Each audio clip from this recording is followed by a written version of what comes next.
Assalamualaikum warahmatullahi wabarakatuh. Balik lagi bareng aku Elok Arumsari di Oma Elok Channel. Alhamdulillah ya, lebaran sebentar lagi nih. Udah jadi tradisi buat warga plus 62 bikin ketupat sama opornya. Kalau resep opor kan udah pernah aku share ya. Sekarang giliran ketupatnya nih. Aku masak ketupat ini cuma 2 jam aja loh. Yuk intipin gimana cara aku bikin ketupat dan tips trik bikin ketupat ala aku. Jangan lupa like, komen, dan share apabila menurutmu video ini bermanfaat.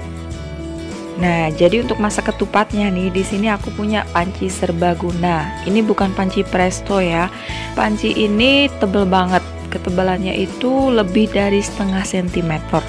Lalu untuk bahannya sepertinya ini bahannya besi. Soalnya panci ini berat banget.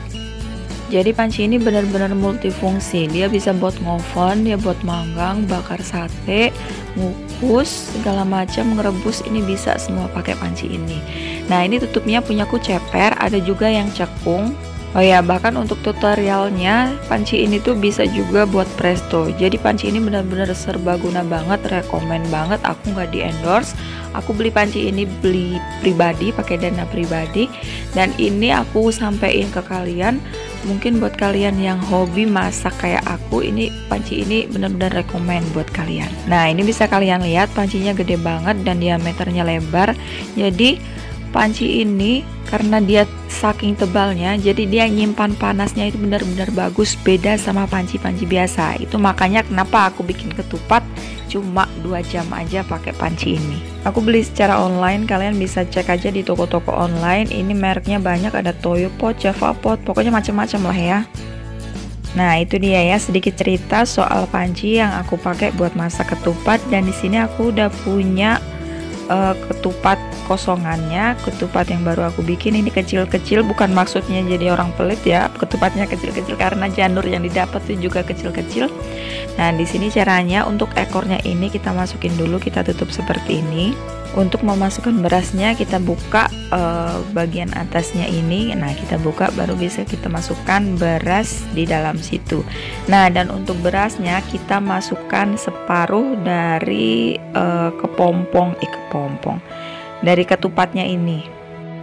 Nah, di sini aku udah punya beras yang udah aku cuci bersih, lalu aku tiriskan. Nah, sekarang bakalan aku masukin ke dalam ketupatnya. Jadi untuk banyaknya beras aku isi separuh dari kerompongan ketupatnya ini aja. Soalnya kalau lebih dari separuh biasanya nanti hasil ketupatnya itu masih bentuk beras, jadi ketupatnya itu nggak madet, nggak lembut ya. Bahkan ada juga jenis beras itu kan jenisnya macam-macam ya.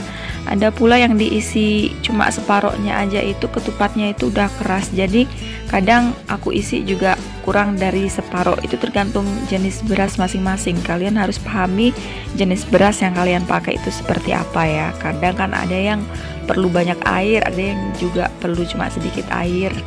Nah, di sini aku udah isi separoh dari ketupatnya ya. Kadang aku isi juga separuh, kurangin sedikit lagi, itu tergantung jenis berasnya yang kalian pakai ya. Lanjut isi berasnya sampai semua ketupatnya selesai.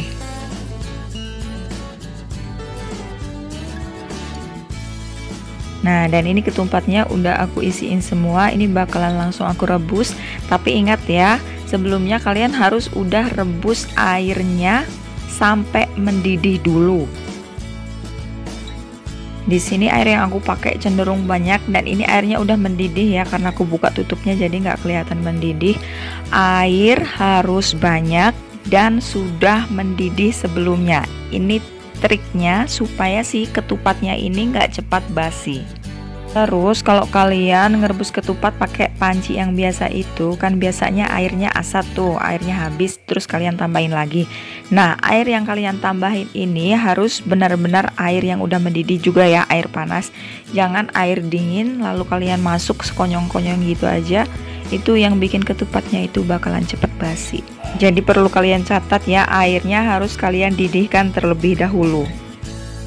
Nah, di sini ketupatnya udah aku masak selama 2 jam. Airnya aku tadi ngisi banyak ya, jadinya nggak perlu aku tambahin lagi. Nah, sebenarnya 1,5 jam aja ini udah matang. Cuma biar lebih tanak aku tambahin lah jadi 2 jaman ya. Ini udah matang, ini bener-bener udah sekel banget. Oh ya, tadi lupa aku bilang, Banyaknya air ini harus sampai ketupatnya itu tenggelam semua ya. Mau lebih 4 cm atau 3 cm di atas ketupatnya itu lebih bagus, karena ditakutkan kalau si ketupatnya ini gak kecelup air semua, nanti bagian atasnya itu bakalan masih bentuk beras. Nah, ini ya bakalan aku angkat dulu. Nah, setelah itu bisa kalian tiriskan ya. Ini trik selanjutnya, kalian tiriskan, kalian angin-anginkan supaya si ketupat ini gak cepat basi. Nah, ini bisa kalian lihat sendiri. Kalau dipegang itu udah kerasa ya, dia ngisi, dia sekel kayak gitu, padat, empuk. Nggak keras itu bakalan kelihatan kalau kita pencet-pencet kayak gitu. Nah, ini belum bakalan aku konsumsi dulu, ini bakalan aku gantung terus aku tiriskan biar kandungan airnya itu hilang, karena kayak gini masih lembek ya kalau habis direbus. Kalau udah seperti ini bisa langsung dikonsumsi kalau udah dingin. Dan ketupat ini bisa bertahan sampai 2 hari tanpa diangetin dan nggak bau. Kadang kan ada ketupat yang buat besok udah nggak bisa ya. Nih, bisa kalian lihat ini benar-benar padat, lembut banget. Nah, itu dia tips trik bikin ketupat ala aku. Jadi selamat praktekin di rumah, semoga nggak cepat basi, padat, kenyal seperti ini ya. Kalau video ini bermanfaat jangan lupa share ya ke seluruh sosial media yang kalian punya. Sampai jumpa di resep selanjutnya. Wassalamualaikum warahmatullahi wabarakatuh.